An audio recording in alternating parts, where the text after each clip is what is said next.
Powder రాస్తే కానీ పనోడని గుర్తుపట్టలేదు.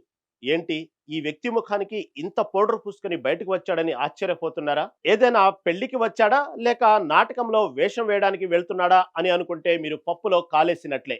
ఆయన ఎండలో మట్టి మోసే ఉపాధి హామీ పనికి వచ్చాడు. ఉపాధి హామీ పనికి వెళ్ళేటప్పుడు ఎవరైనా ముఖానికి ఇంత పౌడర్ పూసుకుంటారా అని మీకు డౌట్ రావచ్చు. కానీ అలా పూసుకోకపోతే పొద్దస్తమానం ఎండలో రక్తం చిందించినా ఆ సర్కార్ యాప్ ఆయన ముఖాన్ని గుర్తించదు. ఆ రోజు జీతం రాదు. పార్వతీపురం అక్కన్నగూడకు చెందిన కూలి సవర సుంబరు రోజు మాదిరిగానే ఉపాధి హామీ పనులకు వెళ్ళాడు. కానీ మొదటి 2 రోజులు పనులు చేసినా మేట్ మొబైల్ ఫోన్లో ఆయన ఫోటో అప్లోడ్ కాలేదు. ఆయన ఫేస్ను యాప్ గుర్తించలేదు. 2 రోజుల కష్టం వృధా అయిపోయింది. దీంతో 3వ రోజు ఆయనకు వినూతమైన ఆలోచన వచ్చింది. తన ముఖం నల్లగా ఉండటం వల్లే కెమెరా గుర్తించడం లేదేమో అని భావించి ముఖానికి ఎక్కువగా పౌడర్ పూసుకొని పనికి వచ్చాడు. ఆశ్చర్యకరంగా ఈసారి మేట్ ఫోన్లో ఫోటో తీయగానే కెమెరా టక్కన క్యాచ్ చేసింది.